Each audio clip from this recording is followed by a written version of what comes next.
genetics, talent, or pure f***ing passion? What do you think makes a UFC fighter different from the average human? In today's video, we are going to reveal the secret behind the physique of UFC fighters.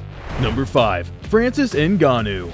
Perhaps the most physically imposing man on the UFC's roster, we have the heavyweight champion Francis Ngannou. Ngannou is quite the story to tell. The 6'4", 260+ pound UFC champion comes from humble beginnings. Growing up in Cameroon, Africa, the Predator began working in sand quarries at the age of 12 to help provide for his family. With his large frame and childhood of hard work, he transitioned into boxing very smoothly as he began training in his early 20s. Ngannou doesn't just lay claim to UFC gold, but also the world's hardest recorded punch, a device called the Power Cube, which records impact power, human force, and kinetic energy, was on the receiving end of Ngannou's power. He set a record with a punch of 129,161 units, which blew the former record set by kickboxer Tyron Spong out of the water by 15,161 units. So what exactly is the secret to Francis's success? It seems that, though he's physically gifted, his passion and a lifetime of hard work parlayed well into his fighting career. Number 4. Wai Lijang. Enter former strawweight queen, perennial contender, and knockout artist Wai Lijang. Of all the strawweights on the UFC's roster, Zhang may be the most physically imposing. Her musculature is very defined, and her ability to starch opponents is subsequent to her physicality and adroit technique. Zhang grew up playing football and quickly turned to martial arts. Always fascinated by kung fu movies, it was only a matter of time before Zhang would begin practicing martial arts herself.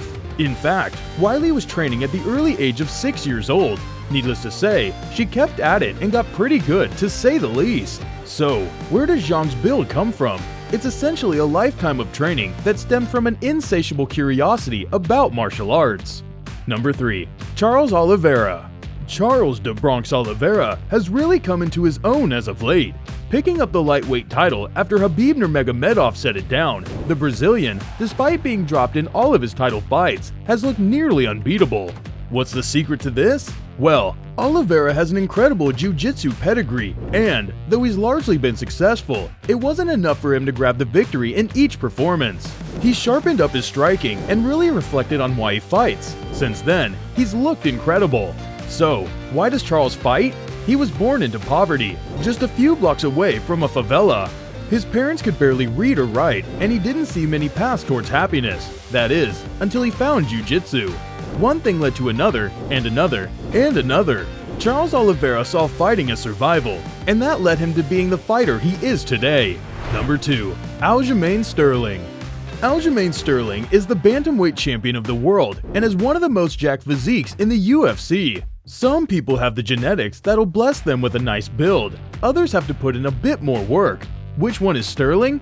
We'll tell you.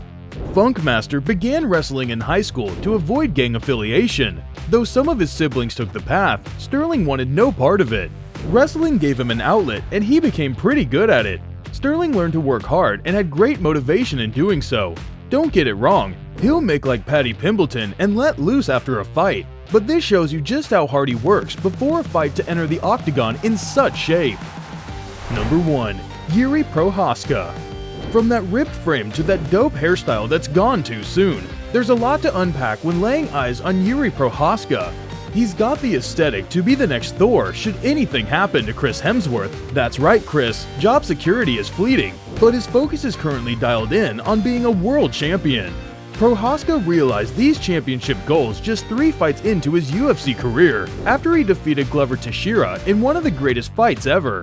So how, at 29 years old and this early into his UFC career, did Deniza accomplish this? Well, look out, Luke Rockhold, but he's the closest thing we've got to a modern-day samurai. Prohaska's build, success, and overall energy, all of these things are accredited to his desire to be a true warrior. Meditating in the woods, ignoring his ego, and putting in the work, Prohaska has achieved his current position as champion in light of following a true warrior's way.